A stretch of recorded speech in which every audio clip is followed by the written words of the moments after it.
Welcome back to Giving Chances Farm. Today we're out here. Just got done feeding for the night. We had farmers market today, so they actually had, it was the last market for the winter market. Normally we're inside, but they had an auction going on inside the building, so we actually chose to do an outside market today. It wasn't too bad. It was a little bit chilly, but it wasn't too bad. Had pretty good traffic coming through there, so that part of it was good. But I wanted to kind of give you guys a little bit of an update on our Khaki Campbell ducks. This is our first year with ducks. So we moved them out, if I remember right, about ballpark about 11, 12 days ago. So they have actually went all the way along the side of that fence where the chickens are at, and then they've been back in between the chicken pen and the back pasture towards the barn there. Now they're coming back out and they're coming down this strip, so you can actually see where the first two it's already starting to grow back and it's getting thick enough. Well, actually we moved them. They started first, there and then went over and went or it down started there and then moved them over. Yeah, so those first two spots are already grown back again. So they're doing pretty good. They're moving once a day right now because there's plenty of grass growing, and they're not really smashing it down too much. When the time comes that happens, we'll move them a couple times a day, but Well, we moved as of right now, today we moved them twice. Yeah, but we've also let the cows graze in here, so when Right. they got down to that end, before they were stuck back in the corner back there. Yep. And blocked off so the cows couldn't get to them, but we've moved them and twice today. We've talked recently about when we get them through the end of this path, then we'll make our decision if we continue to graze it because of the grass is growing, or we may end up, now that they're getting big enough, since they grow a lot faster than chickens do, ultimately we want to combine them in here with our layers. So what we had thought about doing is going ahead and 4 or 5 more days of finishing out this strip, and then the chickens have seen them at least.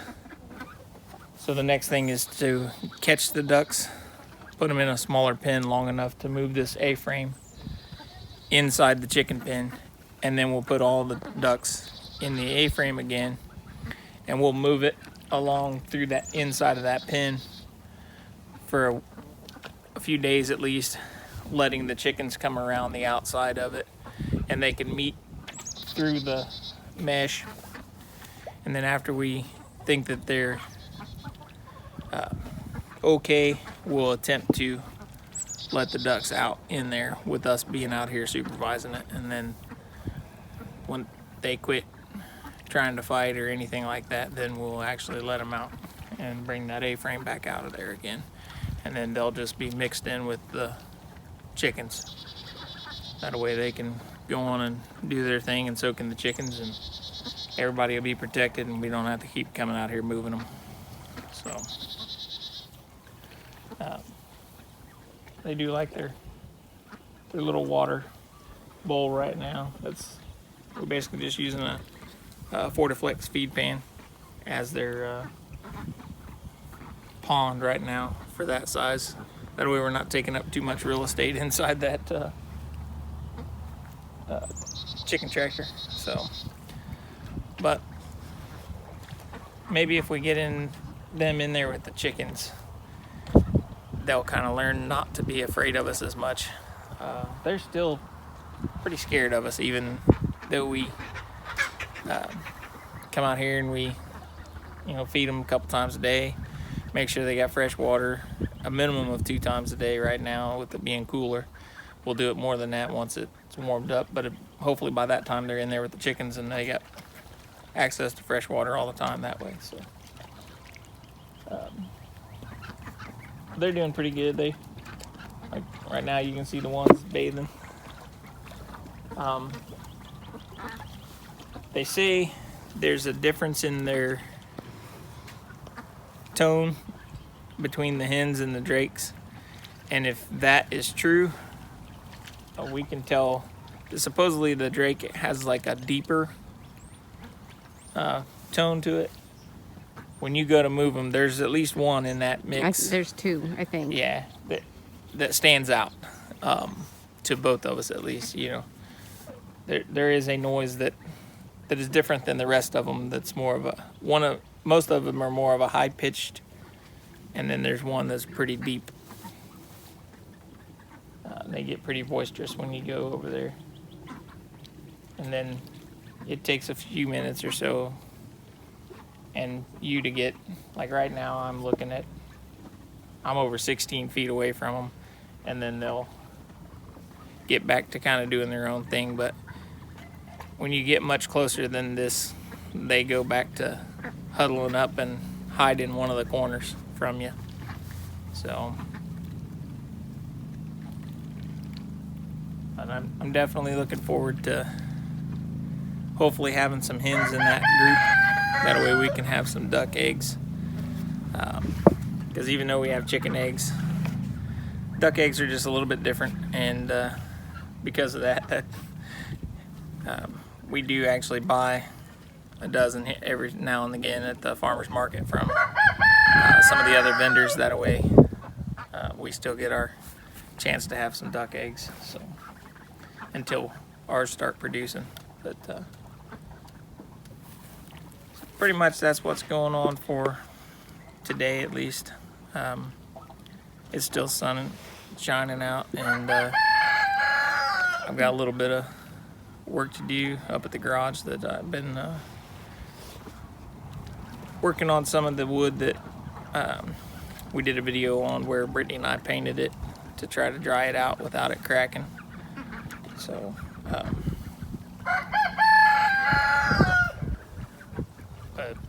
it didn't really stop it from cracking, but I think it might have slowed it down at least. But I'm trying to cut it down to see if I can't make a bowl blank out of it for that new Turncrafter lathe that I did a video on the other day, so I can actually use that lathe to try and turn a bowl also.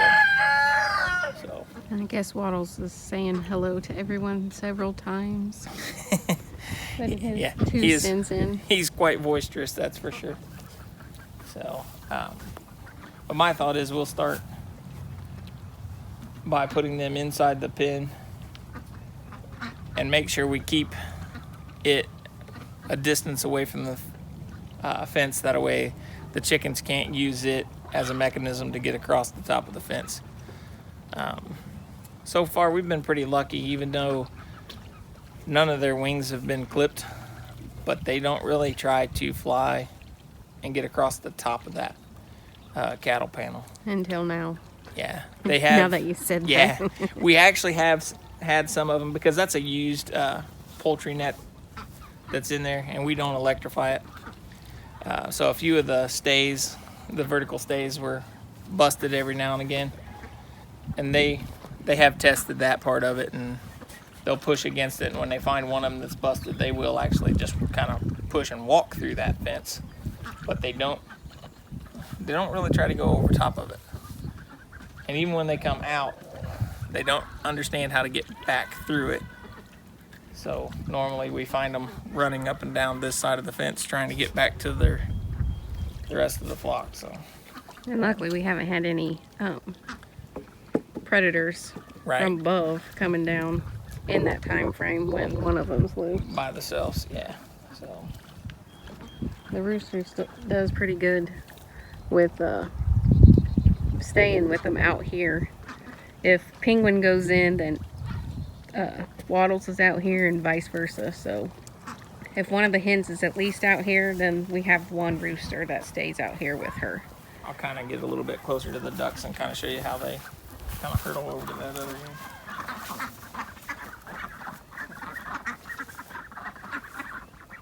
It don't take much to get anywhere close to them. That was pretty slow compared to what they normally, as soon as you come out here, they hit that other end of running. So, but they relaxed as soon as I took the pressure off, so that I like that. But it'll just take time.